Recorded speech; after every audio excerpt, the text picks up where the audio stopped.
Les rendez-vous de l'Église protestante unie.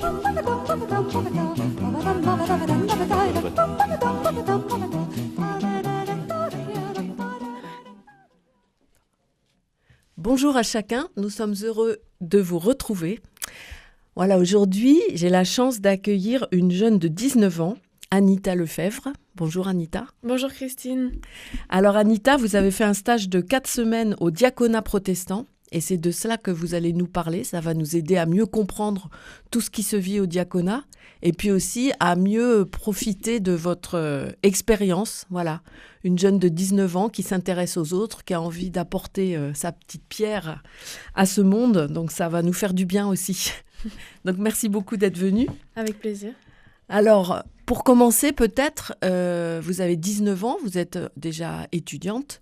Est-ce que vous pouvez nous parler de vos études ? Qu'est-ce que vous faites comme études ? Oui, alors moi je fais des études à Lille depuis 1 an dans la faculté d'économie et gestion de Lille. Et c'est des études internationales, donc voilà, mes cours sont en anglais quasiment pour la totalité de mes cours. Ah ouais. En fait. Et j'ai un volet aussi art et créativité qui est compris dans ma licence et dans mon cursus. C'est une option voilà, spéciale qui me permet d'avoir, on va dire, une certaine ouverture un peu plus universelle sur le monde grâce à l'art. Pour moi, c'était important de pas seulement avoir économie et gestion, Oui. mais d'avoir aussi un volet créatif, manuel, on va dire. Ouais. En plus de l'international. En fait, ça paraît très différent, très complémentaire. Oui, c'est vrai que on peut penser même que c'est très éloigné. Oui. Et en fait, moi, je pense que c'est vraiment limite indispensable. C'est plus que complémentaire. Pour moi, c'était pas négociable, en fait. Il fallait forcément qu'il y ait un volet artistique. Parce que même en plus du fait que j'aime bien dessiner ou faire, je sais pas, tester des nouveaux sports comme la danse et tout, parce que c'est aussi compris dans ma licence. J'ai pu faire de la danse, voilà. Ah, le rêve. Très sympa. Voilà, ça complète ce côté scolaire de l'économie et gestion, très mathématique, très comptabilité, statistique, etc. Et à côté, on peut faire de la peinture ou quoi que ce soit. Mais oui. Et je trouve ça vraiment indispensable aujourd'hui d'avoir un volet plus... Parce que moi, je trouve que ça rapproche l'art. Enfin, c'est quelque chose qui est universel. Dans tous les pays, il y a des formes d'art, des formes de culture, etc. Et donc, moi, je trouve ça indispensable dans mes études. Voilà, c'était obligé. Oui, parce que dans vos études, il y a justement cette dimension un peu internationale. Ouais, c'est ça. Et c'est vrai que l'art, c'est un moyen de communication extraordinaire. Oui, c'est pour ça que moi, je vois le lien. Oui. Et je vois le sens entre l'économie-gestion et l'art. Alors que peut-être qu'à premier regard, on peut se dire, c'est quand même très différent. Mais voilà, pour moi, ça a un sens et ça allait de soi. Formidable. Donc cette faculté, elle est à Lille. Elle est un peu la seule à proposer à des étudiants en gestion économie d'avoir des options d'art ou non ? C'était la seule au moment où je me suis inscrite sur Parcoursup. Aujourd'hui, je crois qu'il y en a une autre à Lyon, l'EM Lyon. Je crois qu'il propose économie, gestion, un peu des études de commerce, avec un volet théâtre. Ah oui, d'accord. Voilà, c'est depuis que je suis à la fac, donc moi, j'aurais même pas pu postuler. Mais à l'époque, c'était la seule. Donc là, vous avez fait une année de fac ? Oui, c'est ça, une année. Là, et ça vous plaît, ces études ? Oui, je pense que c'est grâce à ça aussi. Ah oui. C'est grâce à ça parce que du coup, ça m'a permis de faire des photoshoots, des interviews, des trucs qui sont beaucoup plus proches de ma réalité, on va dire. Et c'est ça qui, moi, me retient au côté scolaire de mes études, parce que j'avoue que faire économie et gestion dans un amphi pendant 1 an, ça aurait peut-être été un peu dur pour moi. Même si j'adore ça et qu'il y a de l'international et que j'adore parler anglais, apprendre des langues, des cultures, etc., il aurait manqué quelque chose. J'aurais dû faire à côté peut-être, ou j'en sais rien. Mais là, c'est vrai que c'est parfait et ça maintient vraiment... alors que certains projets sont extrascolaires, mais c'est tout simplement mon directeur de licence qui propose aux étudiants de la licence, parce qu'on n'est que 30, une trentaine, par promo, et il propose par exemple donc des shootings photos, des interviews, des expériences cinématographiques. Avant même que j'intègre la licence, j'ai accepté le vœu sur Parcoursup. Et il m'a directement contacté en disant j'ai vu que tu aimais bien le cinéma, j'ai trouvé un truc pour toi, un tournage à Lille pendant une semaine. Et donc, j'y suis allée, je l'ai rencontré comme ça. Formidable. L'été avant même de rentrer dans ma licence. Ah oui.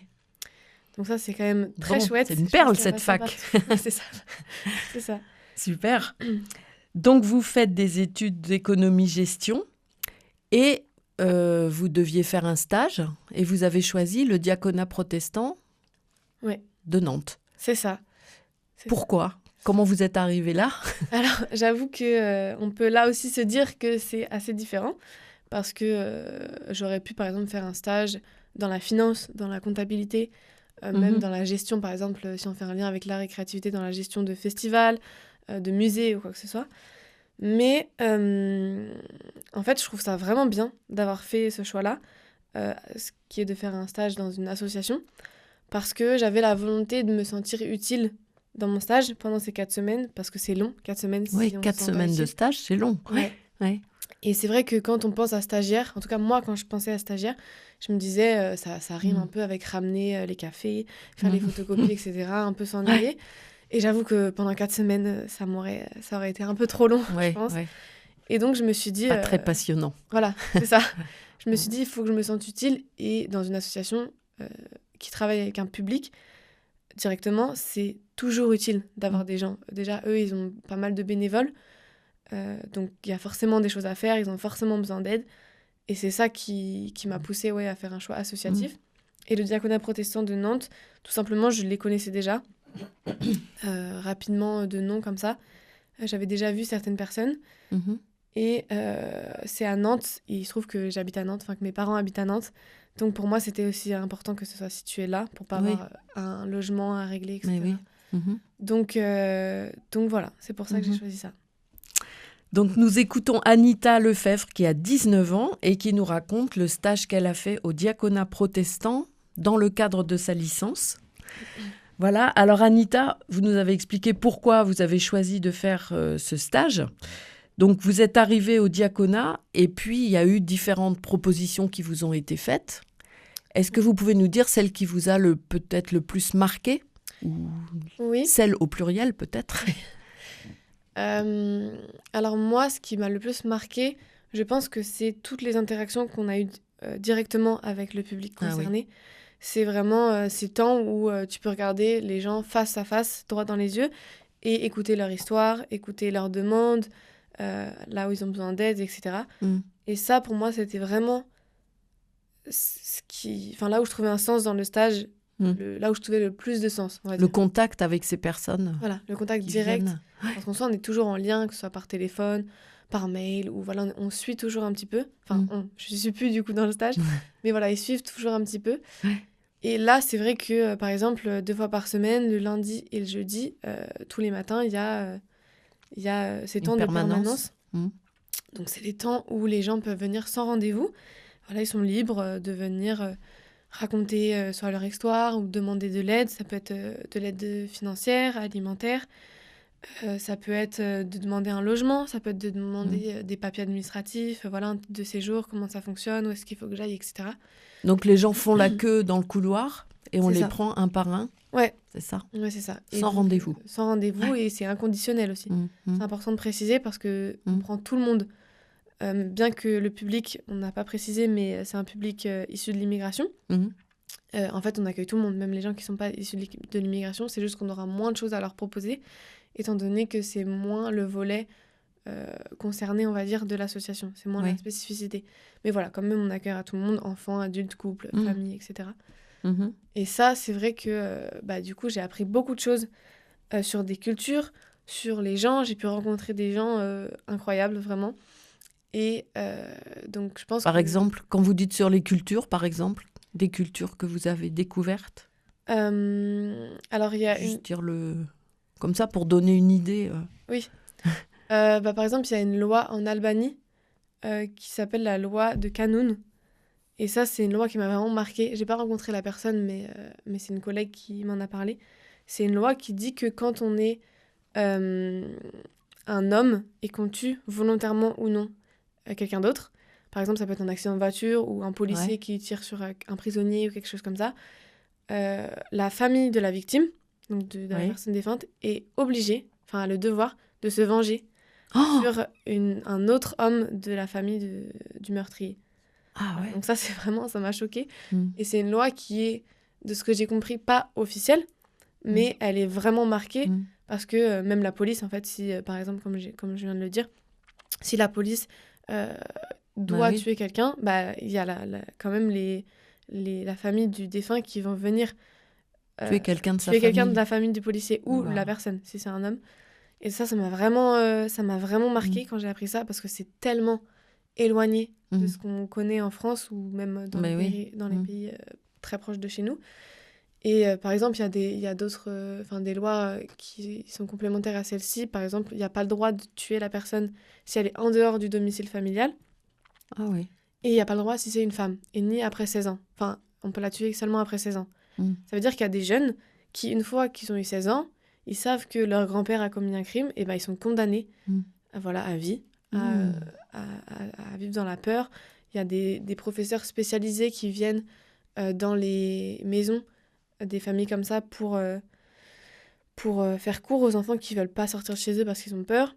Et donc, on a eu une personne qui est venue d'Albanie pour fuir ce problème-là. Et en fait, ce qui est horrible, c'est qu'il pensait avoir été retrouvé en France. Ça, par exemple, c'est une culture qui vraiment m'a choquée. Et je me suis dit, ah oui, en fait, on n'est pas au courant. Enfin, c'est vraiment pas connu. Oui. Ouais. Et tous ces gens qui arrivent en France, on n'imagine pas les horaires qu'ils ont fuient. Ouais, c'est clair. C'est sûr. Il y a pas mal de gens qui se disent seulement que ça peut un petit peu mettre le bazar ou quoi que ce soit, mais en fait, les gens, ils viennent pas par plaisir. Non. Ils fuient. Enfin, en fait, ils risquent leur vie en venant ici. Oui, c'est ça. Parce qu'ils risquent encore plus leur vie là où ils sont. C'est ça. Et c'est ça qu'il faut comprendre, c'est qu'ils viennent pas parce qu'ils ont envie de faire la fête en France, pas du tout, de profiter de quoi que ce soit. Enfin, en tout cas, pas ceux que j'ai rencontrés, bien heureusement. Ouais. D'accord, merci pour cet exemple concret qui nous montre que c'est vrai que rencontrer les gens, c'est encore autre chose que d'en entendre parler. C'est très important, je trouve. Mais oui, bien sûr. Pour se faire ce une contact idée. direct, où là, on est en prise et on se dit, quelque part, ça pourrait être nous de l'autre côté, en fait. En fait, nous, comment on aurait réagi, comment à leur place, qu'est-ce qu'on aurait fait ? La même chose, tout simplement. Donc, ce serait bien que ce soit compris au moins. Et je trouve qu'avant de débattre, avant d'avoir une opinion très fermée sur le sujet, il faut obligatoirement se renseigner, aller à la source pour comprendre mieux, quoi. Mais oui. Alors, tous ces entretiens-là, ils se faisaient dans quelle langue ? Plutôt en anglais ? Non, pas tellement en anglais. Pas tellement en anglais.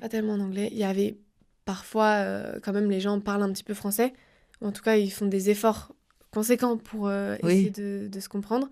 Sinon, tout simplement, il y a Google Traduction. Et j'avoue que ça a été pas mal utilisé. Les gens ils avaient l'habitude, les gens, ils prenaient leur téléphone, ils parlaient dans leur langue. Ils disaient leur message sur leur téléphone. Voilà.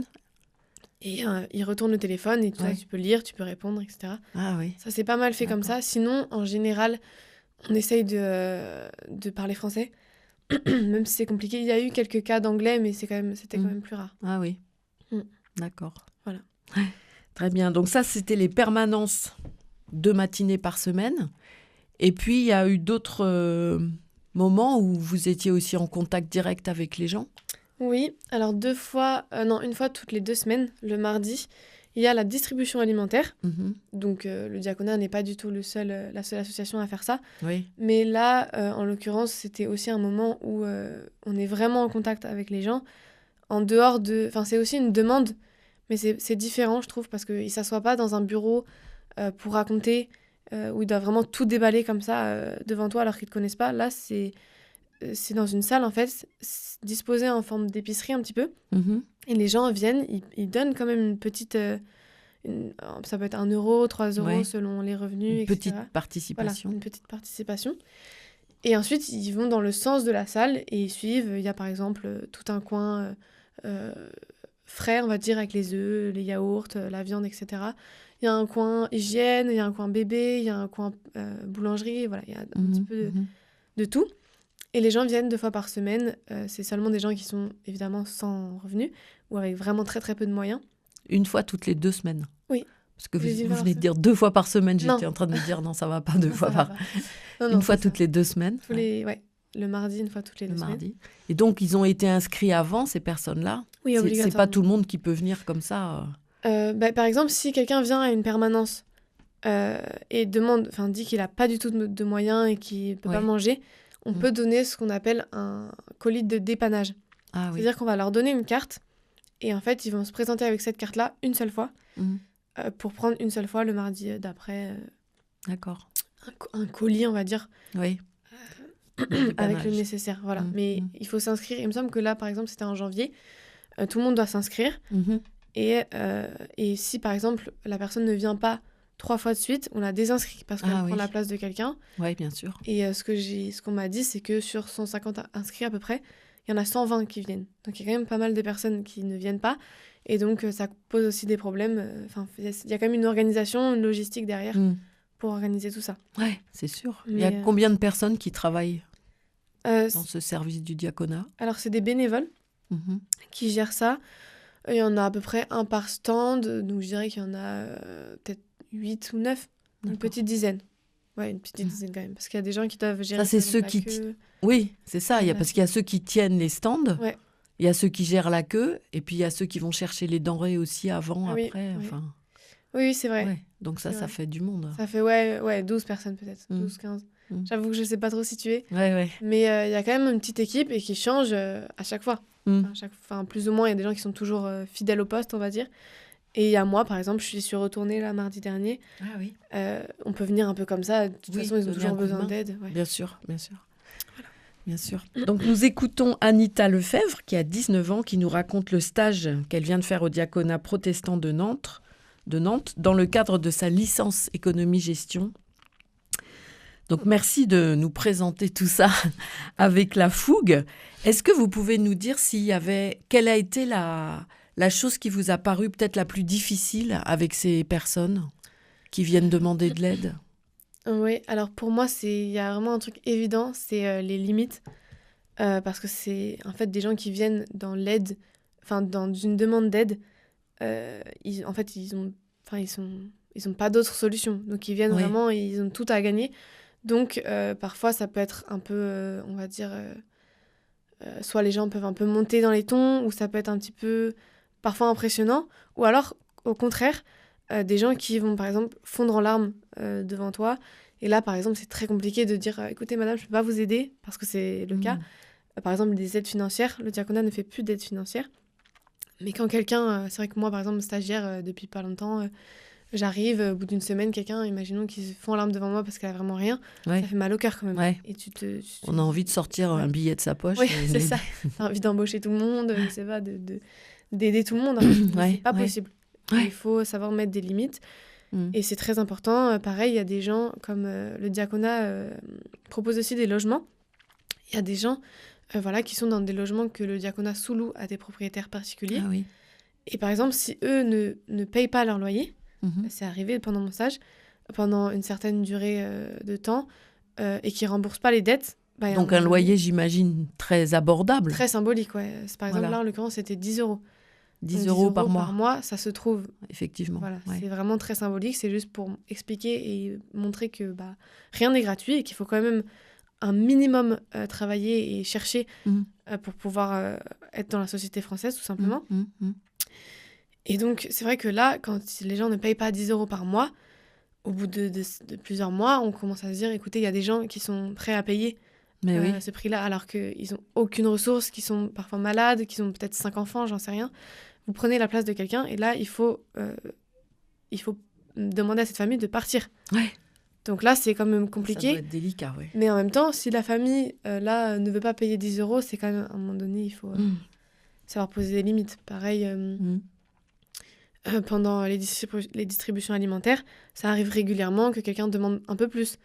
Ou demande, s'il vous plaît, madame, j'aime pas trop, est-ce que je peux avoir ça à la place? Sauf que nous, on a un truc assez précis à tenir. Et donc, on doit dire non. Et parfois, les gens ne comprennent pas. En plus, parfois, il y a la barrière de la langue qui n'aide pas. Faut essayer de faire comprendre à la personne que ça, c'est pour les plus grandes familles, qu'eux, ils sont 2. Donc, par exemple, j'en sais rien, le pain de mie, c'est seulement pour les gens qui sont 7, parce qu'on n'en a pas beaucoup aujourd'hui, ou tu vois, vous voyez des choses comme ça. Donc, le plus dur, c'est de poser ses limites. Le plus dur, c'est ça, de dire non. Dire non. Ouais. Ça, en tout cas, c'est ce qui m'a semblé le plus dur en tant que nouvelle. Parce que je pense qu'au bout d'un moment, on doit prendre le pied un petit peu. Mais c'est vrai que là, tu as envie de tous les prendre dans tes bras et de tous Mais les oui. aider. Mais c'est possible. Oui.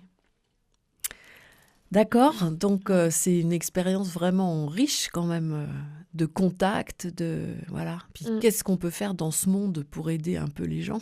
Oui, c'est ça. Je trouve que c'est, en faisant des études d'économie-gestion, je trouve que c'est formidable d'avoir pu vivre un stage comme ça. Oui, je trouve aussi, pour le coup. C'est vrai que je trouve qu'il a été bien plus enrichissant que certains stages que j'aurais pu faire à la place, parce que là, je me suis vraiment sentie utile. En fait, c'est très important de voir, je pense, de vraiment aller au contact. Ça peut être de ce sujet-là ou d'un autre sujet, peu importe, mais d'aller au contact de choses vraiment concrètes. Surtout que là, c'est un sujet d'actualité. Donc, il faut vraiment se renseigner à fond. Et qui va grossir dans les temps qui viennent, en plus. Oui, c'est ça. En plus, en ce moment, avec les élections, etc., c'est très important de se renseigner à la source, d'aller voir, d'aller comprendre, de se renseigner, de poser des questions, etc. Parce qu'on ne peut pas juste parler sur le sujet comme ça. Et moi, ça... On devrait envoyer tous les politiques pour un stage d'un mois au diaconat. Ouais, c'est ça. Exactement. Non, je trouvais que c'était vraiment... Enfin, moi, en tout cas, ça m'a permis de me rendre compte de certaines choses, même si on peut dire qu'on est au courant. Oui, je sais qu'il y a des gens qui vivent dans la misère, etc. Oui, je sais qu'il y a des gens qui vivent dans la pauvreté, à la rue. Mais ça n'a rien à voir d'être vraiment au contact. Ça n'a rien à voir d'être ces personnes-là non plus. Je ne dis pas le contraire. Mais c'est important d'aider, en fait, comme on peut. Voilà, tant qu'à faire, si on peut un peu apporter un petit coup de main, c'est pas de refus, je pense. C'est sûr. Ouais. Et alors, vous avez aussi, vous n'étiez pas tout le temps en contact avec les personnes. Vous avez aussi vécu d'autres facettes de cette mission. Oui. Vous pouvez nous en parler un petit peu? Oui, donc comme les permanences sont seulement 2 fois par semaine et la distribution toutes les 2 semaines, il y a quand même des moments où il y a des rendez-vous, etc. avec les gens. Mais il y a aussi des moments où tout simplement on est dans le bureau, on gère la logistique. Ça peut être, par exemple, moi, à un moment donné, j'ai appelé les agriculteurs pour demander des dons. Ah, oui. Pour que, par exemple, on a eu des dons d'aubergines. Tout simplement, on appelle les producteurs et on demande, voilà, est-ce que vous pouvez, par hasard, donner des invendus ? Est-ce que voilà, c'est possible ? On explique que c'est pour une distribution alimentaire, etc. Donc moi, j'ai dû en appeler pas mal quand même. Pas mal d'agriculteurs, pas mal de commerçants. Ça peut être des petits commerces à proximité. Et là, pareil, on se prend une vague de noms, parce que soit les gens ont déjà des personnes, des structures qui prennent les dons, soit ils n'ont pas d'invendus ou quoi que ce soit. Par exemple, si c'est des Super U ou j'en sais rien, des trucs qui vendent des choses matérielles, des cahiers, etc., ça peut arriver qu'ils n'aient pas d'invendus. Ou des concerts, ou je sais pas. Donc là, il faut tout simplement appeler toute la liste et voilà, attendre que quelqu'un dise oui, ça marche de temps en temps. Et donc, quand quelqu'un dit oui, il y a une personne du diaconat qui part chercher... À un moment donné, par exemple, j'y suis allée avec d'autres bénévoles. On est allé donc chez le producteur. Voilà, il avait mis dans des caisses les aubergines et il fallait tout simplement les remplir dans nos caisses. Voilà, on transporte dans le camion. D'accord. Et c'est parti, voilà. Donc là, c'est physique, en fait. Voilà, c'est tout. On se pose pas trop de questions, il faut juste y aller.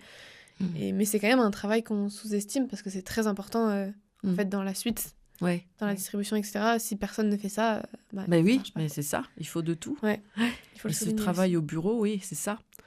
C'est, je crois que vous me disiez ça quand on a préparé l'émission, de dire il y a dans tout ce côté social, il y a des gens qui aiment être sur le terrain et puis d'autres qui rendent aussi vraiment service sans être en contact direct avec les personnes, c'est ça. en étant dans le bureau et en faisant tout le travail qu'il y a à faire de lien informatique et autres, de logistique.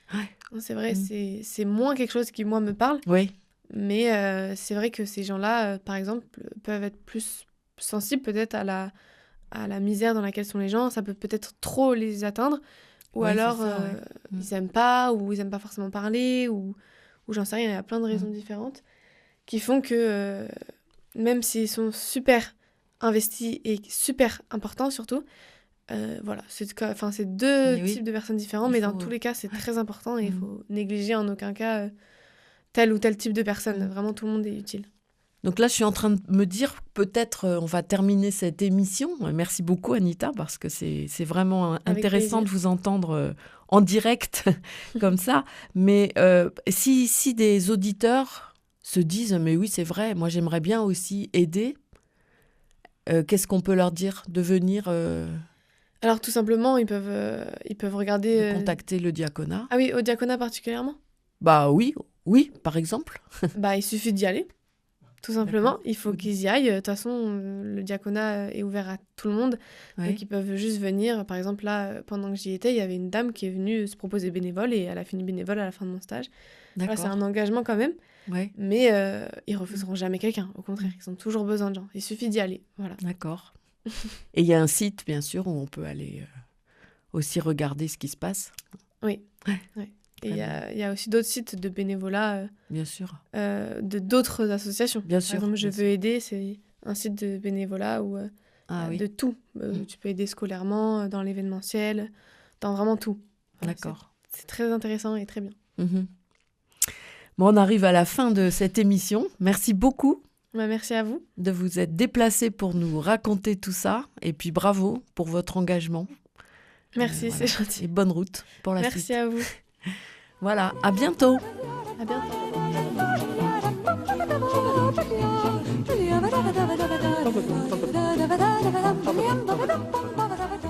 C'était les rendez-vous de l'Église protestante unie.